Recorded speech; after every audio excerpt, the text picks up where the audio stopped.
يا أبطال، النهاردة هحكيلكوا عن بطل عظيم من أبطال الإسلام اسمه قلب أرسلان.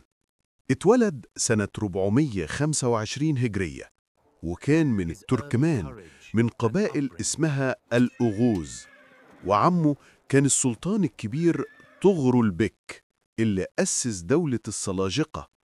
أما أبوه تشغري بك فكان حاكم خراسان وأحد كبار القادة اللي أسسوا الدولة مع أخوه.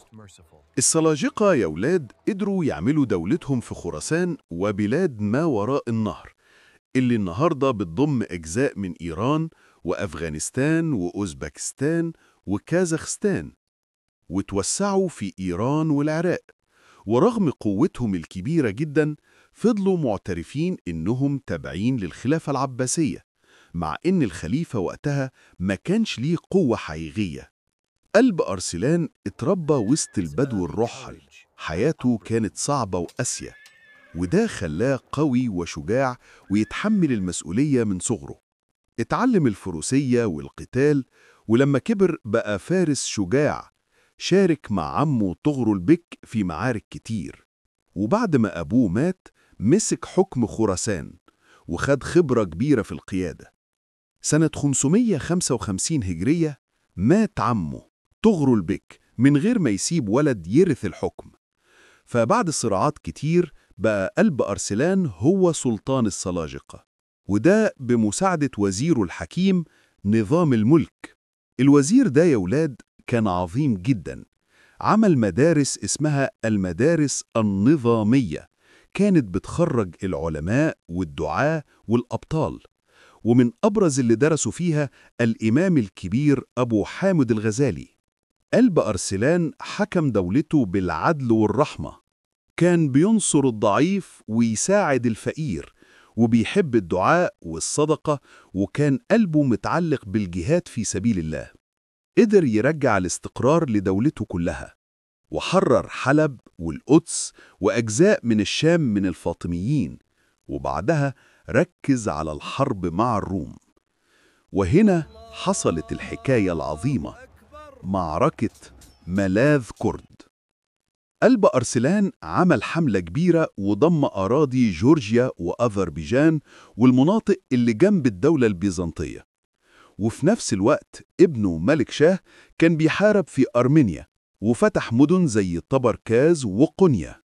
اللي حصل إن إمبراطور الروم رومانوس ديوجينيس جه بجيش ضخم جدا، المؤرخين قالوا كان حوالي 300 ألف جندي، لكن قلب أرسلان ما كانش معاه غير 15 ألف مجاهد بس، وما كانش عنده وقت يستدعي باقي الجيش من البلاد التانية.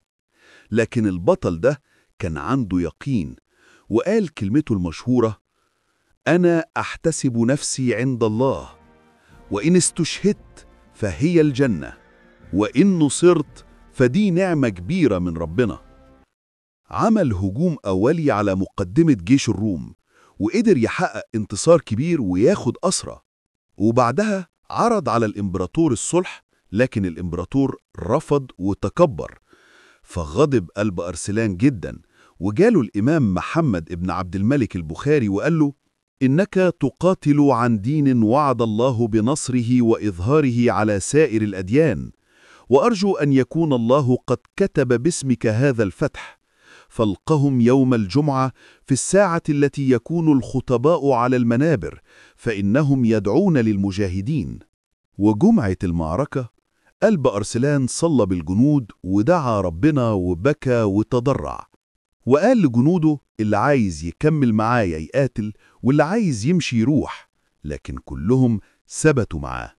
لبس كفنه واستعد للموت، وكبر واندفع على جيش الروم بخطة محكمة. المسلمين حصروا الروم من كل ناحية، والرعب دخل قلوبهم، وفي خيانات حصلت جوه جيش الروم، والنتيجة آلاف اتقتلوا، والجيش اتكسر، والإمبراطور نفسه اتأثر وجلس قدام قلب أرسلان ذليل. قلب أرسلان وافق يسيبه مقابل 1,500,000 دينار، وإنه يطلق سراح كل الأسرى المسلمين. لكن لما رجع لبلده لقاهم إنهم عزلوا من مكانه ملك جديد وأسروه وعذبوه وقطعوا عينيه لحد ما مات موتة صعبة. النصر العظيم ده يا ولاد وسع دولة السلاجقة 400 ألف كيلو متر زيادة، والبيزنطيين عملوا صلح مع المسلمين لمدة 50 سنة، ومعركة ملاذ كرد بقت من أعظم معارك المسلمين، فتحت أبواب آسيا الصغرى للإسلام ودخلت قبائل تركية كتير للدين.